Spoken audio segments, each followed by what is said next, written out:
आज इस बुलेटिन में बात होगी सोनिया गांधी के पीएम मोदी पर करारे वार की, चुनाव आयोग की विपक्ष पर की गई भद्दी टिप्पणी की। देखेंगे ईडी पर आपके सवालों को, तमिलनाडु के सीएम एमके स्टालिन के दावों को।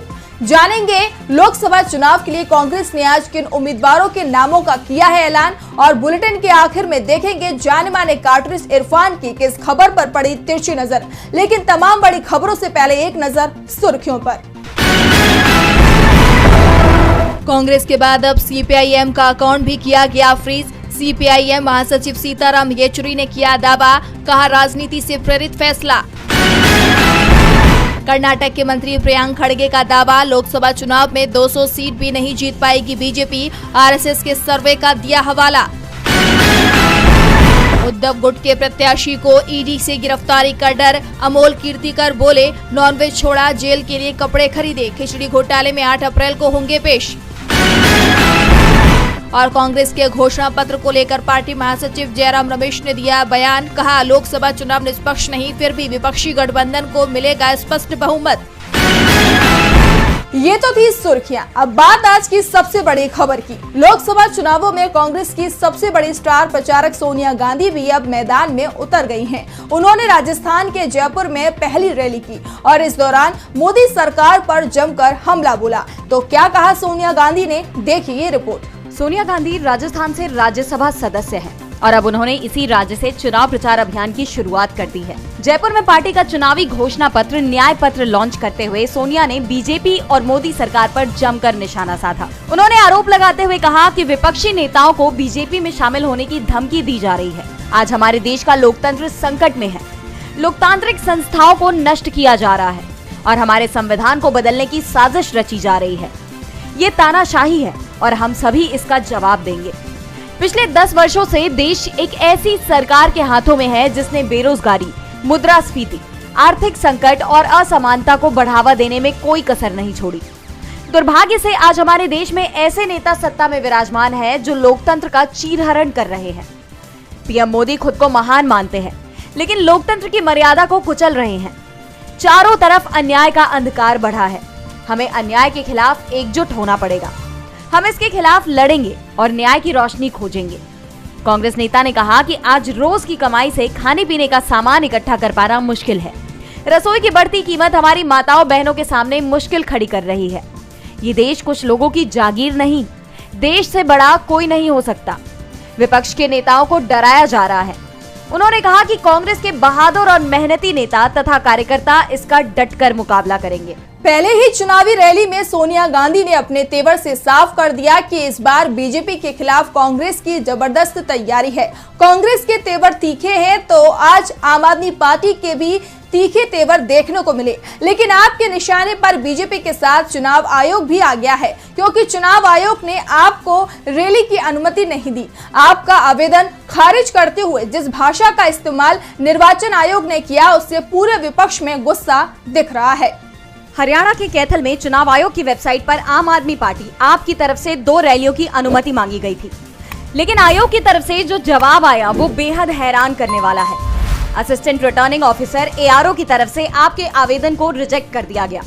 साथ ही बेहद आपत्तिजनक शब्द भी लिखे गए। इतना ही नहीं, रिमार्क के ऑप्शन में रिजेक्शन लेटर की बजाय एडल्ट पॉर्न स्टार मियां खलीफा का फोटो अपलोड कर दिया, जिसके बाद आपने चुनाव आयोग के आचरण पर सवाल उठाते हुए इसका कड़ा विरोध किया है। मामले की जानकारी देते हुए आपके हरियाणा प्रदेश अध्यक्ष सुशील गुप्ता ने ट्वीट किया, कैथल में ईसी प्रकरण पर मेरा बयान।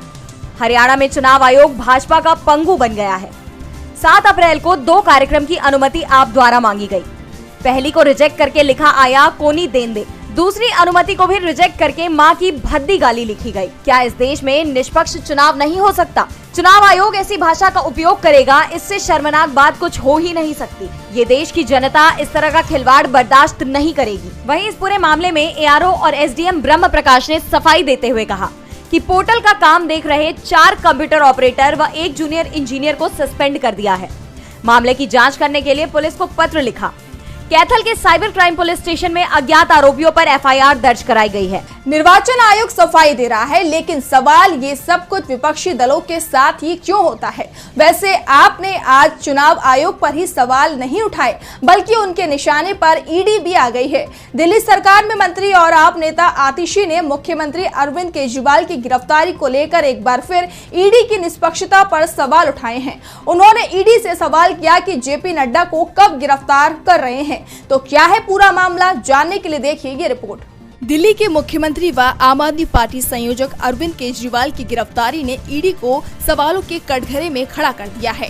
आप समेत पूरा विपक्ष गठबंधन ईडी की इस कार्रवाई का विरोध कर रहा है। ईडी पर बीजेपी के इशारे पर काम करने के आरोप लगाए जा रहे हैं। शनिवार को दिल्ली सरकार में मंत्री और आप नेता आतिशी ने प्रेस कॉन्फ्रेंस की। इस दौरान उन्होंने बीजेपी नेताओं और कार्यकर्ताओं पर ईडी की कार्रवाई को लेकर सवाल उठाए। आतिशी ने मीडिया के सामने 5 ऐसे मुद्दे उठाए जिनमें बीजेपी नेता आरोपों में संलिप्त नजर आ रहे हैं, लेकिन ईडी ने अब तक मामले में कोई कार्रवाई नहीं की। आतिशी ने कहा कि ईडी से आपके 5 सवाल जवाब दे ईडी, जो रोज प्रेस रिलीज देते हैं। पहला, 16 दिन से पुख्ता सबूत दुनिया के सामने है कि साउथ लॉबी से 55 करोड़ बीजेपी को गया है। 16 दिन में ईडी ने इस पर क्या जांच की। दूसरा, पिछले 16 दिन में बीजेपी को कितने समन, कितने रेड हुए, कितने अरेस्ट हुए।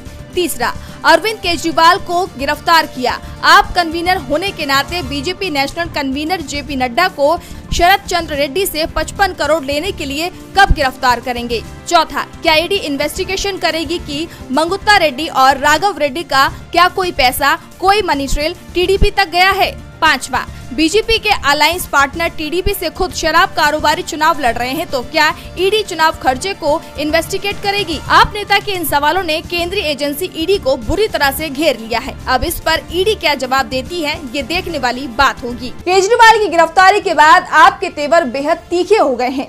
ईडी के साथ बीजेपी को भी वो घेरने में जुटी हुई है। वैसे बीजेपी के खिलाफ इस समय पूरा विपक्ष एकजुट है। डीएमके नेता और तमिलनाडु के मुख्यमंत्री एमके स्टालिन ने भी बीजेपी पर तीखा हमला किया है। उन्होंने बीजेपी पर धार्मिक मुद्दों पर नफरत फैलाने के आरोप लगाए हैं। इसके साथ ही लोकसभा चुनाव को लेकर उन्होंने बड़ा दावा किया है। तो क्या कुछ कहा है स्टालिन ने, देखिए ये रिपोर्ट। तमिलनाडु के मुख्यमंत्री एमके स्टालिन ने लोकसभा चुनाव को लेकर अपनी तैयारियों पर चर्चा करते हुए इंडिया गठबंधन की जीत का दावा किया है। स्टालिन ने इस लोकसभा चुनाव को स्वतंत्रता का दूसरा संघर्ष बताया है। इस दौरान उन्होंने बीजेपी पर भी जमकर निशाना साधा, बीजेपी पर तरह तरह के आरोप लगाए। स्टालिन ने कहा कि बीजेपी वाले मोदी को विश्व गुरु कहते हैं, लेकिन जब तमिलनाडु जैसे राज्य के प्रति उदासीनता, चीन के साथ सीमा पर टकराव को देखते हैं तो उनकी चुप्पी बहुत कुछ बयान कर जाती है। वह कोई विश्व गुरु नहीं है। स्टालिन ने कहा कि आने वाले चुनावों में राहुल गांधी जैसा डायनेमिक लीडर मोदी की उस स्थापित छवि को और आरएसएस के नैरेटिव को ध्वस्त करने के लिए तैयार है। बीजेपी एक अलग खेल खेलती है। वे धार्मिक भावनाओं को बढ़ावा देते हैं, नफरत पैदा करते हैं और आरएसएस की विचारधारा में राजनीति का मिश्रण करते हैं। आज उनके सामने मोदी ही सबसे आगे है। मुख्यमंत्री ने कहा कि केंद्र की वर्चस्व राजनीति के खिलाफ हम मजबूती से खड़े हैं। हम लोकतंत्र के लिए लड़ाई लड़ रहे हैं और इसे बचाने के लिए हमारे पास एक मजबूत टीम है, जिसमें अखिलेश यादव, उद्धव ठाकरे, अरविंद केजरीवाल और राहुल गांधी जैसे नेता शामिल हैं। आपको बता दें, तमिलनाडु में 2019 के लोकसभा और 2021 के विधानसभा चुनाव में एमके स्टालिन के नेतृत्व में डीएमके ने बड़ी जीत हासिल की थी। इस लोकसभा चुनाव में इंडिया गठबंधन में शामिल डीएमके को लेकर काफी उम्मीदें भी जताई जा रही हैं। विपक्षी दलों का इंडिया गठबंधन पूरी ताकत से बीजेपी की घेराबंदी कर रहा है। सीट बंटवारे के बाद अधिकांश सीटों पर उम्मीदवारों के नाम भी तय हो गए हैं। कांग्रेस की तरफ से आज 6 और उम्मीदवारों के नामों का ऐलान किया गया है। तो किस किस सीट पर कांग्रेस ने घोषित किए हैं उम्मीदवार, देखिए ये रिपोर्ट।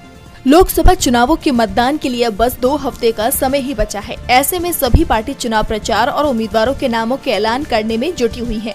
इसी क्रम में कांग्रेस ने गोवा, मध्य प्रदेश और दादरा नगर हवेली की 6 सीटों पर उम्मीदवारों के नामों का ऐलान किया है, जिसमें एमपी की 3 और गोवा की 2 और दादरा नगर हवेली की 1 सीट से उम्मीदवार घोषित किया है, जिसमें एमपी की ग्वालियर सीट से पूर्व विधायक प्रवीण पाठक, मोरेना से पूर्व विधायक सत्यपाल सिंह सिकरवार और खंडवा से नरेंद्र पटेल को टिकट दिया गया है, जबकि नॉर्थ गोवा सीट से रमाकांत खलप और साउथ गोवा की सीट से कैप्टन विरियाटो फर्नांडीज को उम्मीदवार बनाया गया है। दादरा एंड नगर हवेली सीट से अजीत रामजी भाई महाला चुनाव लड़ेंगे। बता दें कि कांग्रेस एमपी की 29 सीटों में से अब तक 28 सीट से उम्मीदवार घोषित कर चुकी है, जबकि खजुराहो सीट सपा के लिए छोड़ी गई है। बता दें कि इससे पहले कांग्रेस ने लोकसभा चुनाव 2024 के लिए गुरुवार को उम्मीदवारों की एक और सूची जारी की थी। इस लिस्ट में 3 प्रत्याशियों के नाम घोषित किए गए थे। ये तीनों कैंडिडेट गुजरात के लोकसभा क्षेत्रों से उतारे गए थे। पार्टी ने सुरेंद्र नगर से ऋत्विक भाई मकवाना, जूनागढ़ से हीरा भाई जोटवा और वडोदरा से जसपाल सिंह पड़ियार को टिकट दिया है। लोकसभा चुनाव के लिए कांग्रेस ने अपने पत्ते खोल दिए हैं। चुनाव में नेताओं की निष्ठा बदलती हुई दिखाई दे रही है।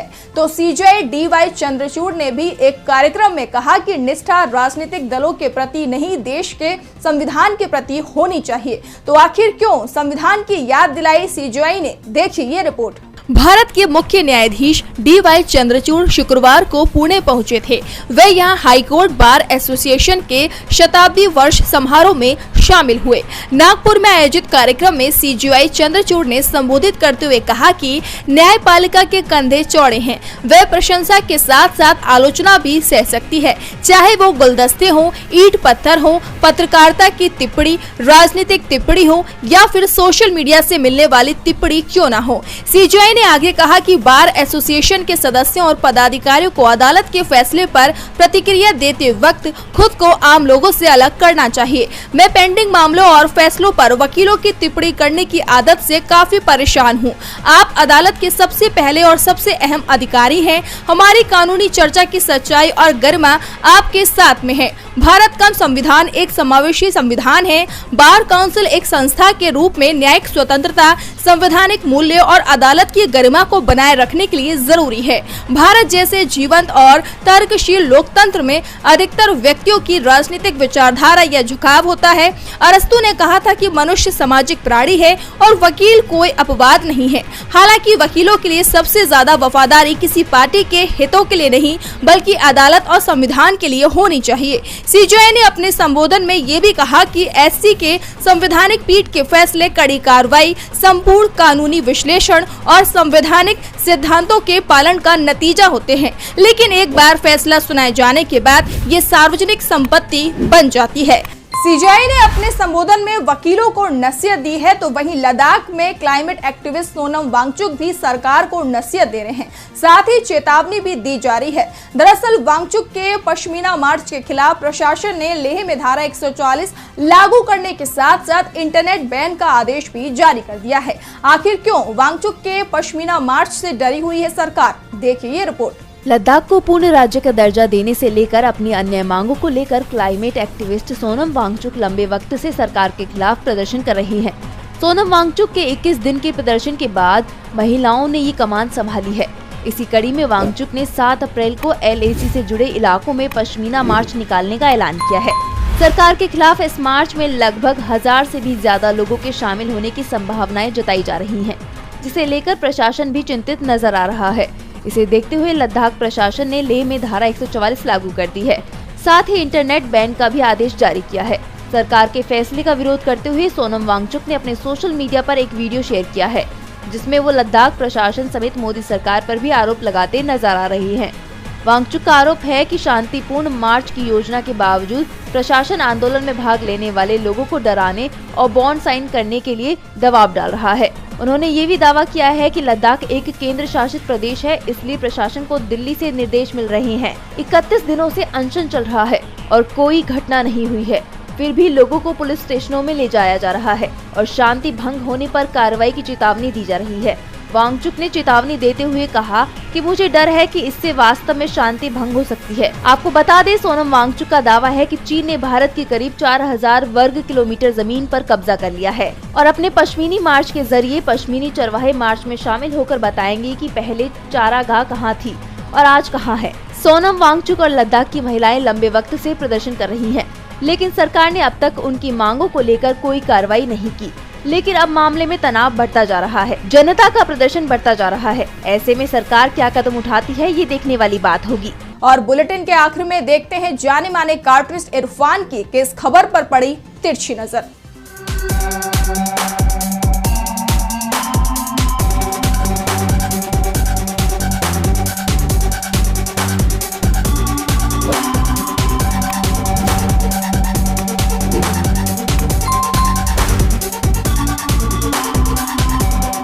1980 में बीजेपी का जन्म पूर्व प्रधानमंत्री अटल बिहारी वाजपेयी के नेतृत्व में हुआ।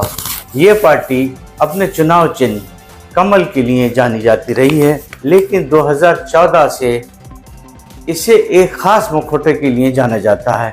ये मुखौटा किसी और के ऊपर भी लग जाता है तो उसके पीछे की हकीकत को पूरी तरह से छिपा लेता है, लेकिन हर चीज़ की एक वैलिडिटी होती है।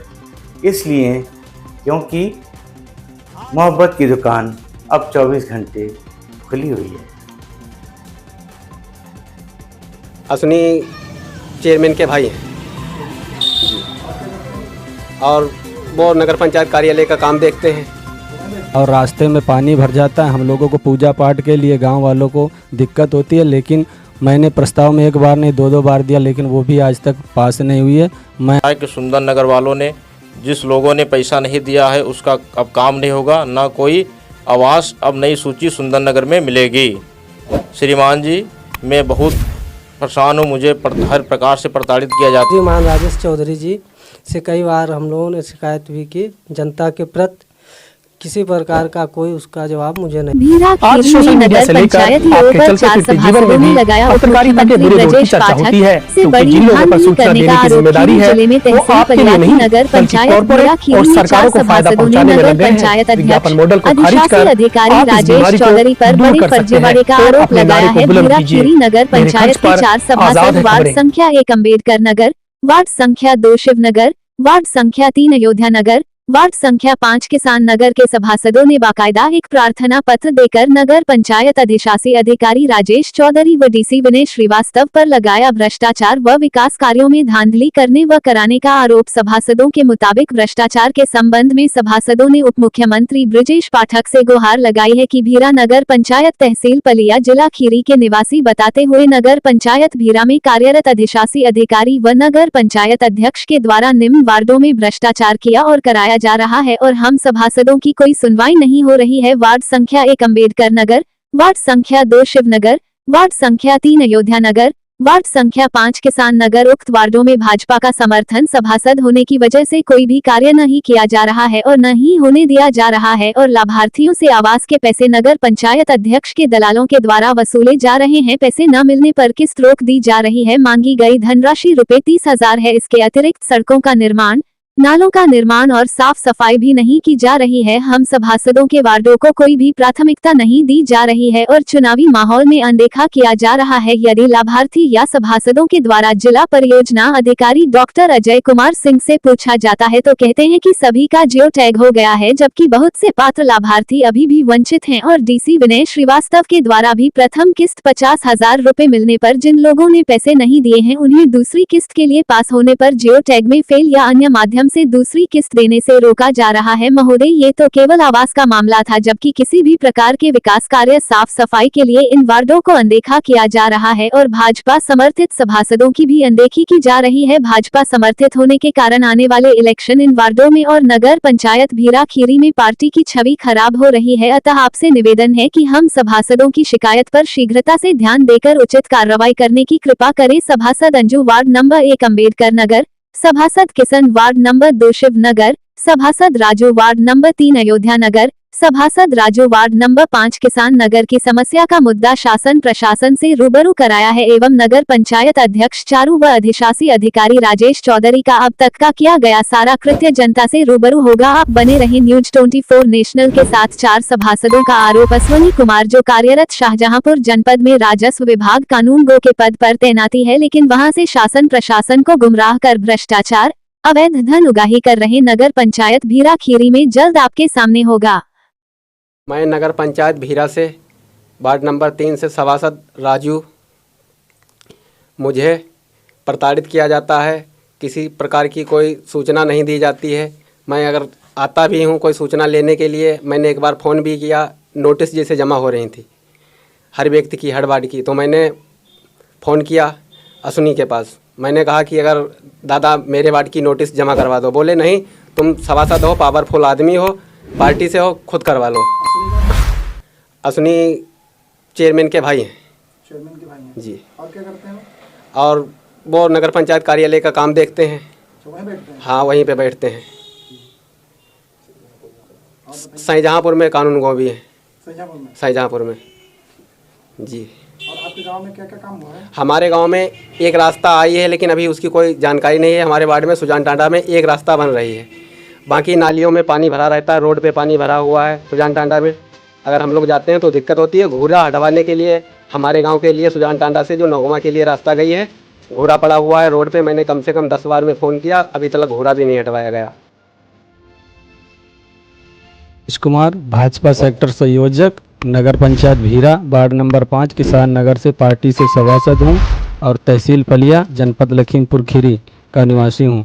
मेरे वार्ड में मैंने आज तक जो भी कार्य प्रस्ताव में दिया गया है मुझसे, लेकिन अभी तक ईओ या किसी नगर पंचायत के कर्मचारियों ने अभी तक मुझे जवाब नहीं दिया है कि मेरे वार्ड में कोई कार्य होगा या नहीं होगा। मैंने एक अपनी रोड भी दी थी, जो मेरे गांव में शिव मंदिर जो मेरे गांव में है वो काफ़ी गड्ढी जगह है और रास्ते में पानी भर जाता है। हम लोगों को पूजा पाठ के लिए गांव वालों को दिक्कत होती है, लेकिन मैंने प्रस्ताव में एक बार नहीं 2-2 बार दिया, लेकिन वो भी आज तक पास नहीं हुई है। मैं सत्ता श्रीमान जी से निवेदन करता हूं कि इस कार्रवाई को आज जांच करवाकर और हम लोगों को निस्तारण करवाएं।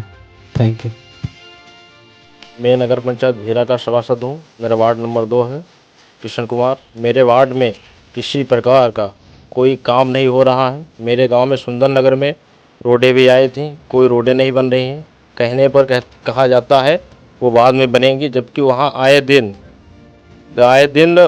बहुत गड्ढों नालियों में पानी की तरह बह जाता है। कहीं नालों का निर्माण भी नहीं हुआ है और उसमें प्रतिदिन पानी लगाओ, मिट्टी जमा रहता है, कोई साफ़ सफाई का काम भी नहीं हो रहा है। आवास में भी ये कहा जा रहा है कि सुंदर नगर वालों ने, जिस लोगों ने पैसा नहीं दिया है उसका अब काम नहीं होगा, ना कोई आवास अब नई सूची सुंदर नगर में मिलेगी। श्रीमान जी, मैं बहुत परेशान हूँ। मुझे हर प्रकार से प्रताड़ित किया जाता है और मुझे करती ये पूछती है कि अपने गांव में, अपने वार्ड में काम क्यों नहीं हो रहे हैं। आए दिन प्रतिदिन दलालों के माध्यम से एक प्रताड़ित किया जाता है। श्रीमान जी, इस पर आप जांच का आदेश करिए। इस पर हम लोग शिकायत भी कर चुके, लेकिन कोई आज तक कार्रवाई नहीं हुई है। धन्यवाद। मैं भारतीय जनता पार्टी का सभासद हूँ। नगर पंचायत भीरा, वार्ड संख्या 1 अम्बेडकर नगर, शक्ति केंद्र संयोजक गड़ैया मासादा मंडल से हूँ। सर, मेरी किसी प्रकार की कोई सुनवाई नहीं हो रही है। श्रीमान राजेश चौधरी जी से कई बार हम लोगों ने शिकायत हुई कि जनता के प्रति किसी प्रकार का कोई उसका जवाब मुझे नहीं मिला। में बहुत जनता के प्रति समस्याएं आ रही हैं। साफ सफाई, नाले, गड्ढे, सड़क, किसी प्रकार का कोई भी निर्माण आज तक अभी नहीं शुरू किया गया है। चुनाव सर पे है। अब मैं पार्टी से सभासद होने के नाते पार्टी की छल धूमिल की जा रही है। श्रीमान जी से यही निवेदन है कि मेरी किसी प्रकार से आज सोशल मीडिया से लेकर आपके चलते फिरते जीवन में भी पत्रकारिता के बुरे दौर की चर्चा होती है, क्योंकि जिन लोगों पर सूचना देने की जिम्मेदारी है वो आपके लिए नहीं बल्कि कॉरपोरेट और सरकारों को फायदा पहुंचाने में लग गए हैं। विज्ञापन मॉडल को खारिज कर आप इस बीमारी को दूर कर सकते हैं और अपने नारे को बुलंद कीजिए। मेरे खर्च पर आजाद है खबर।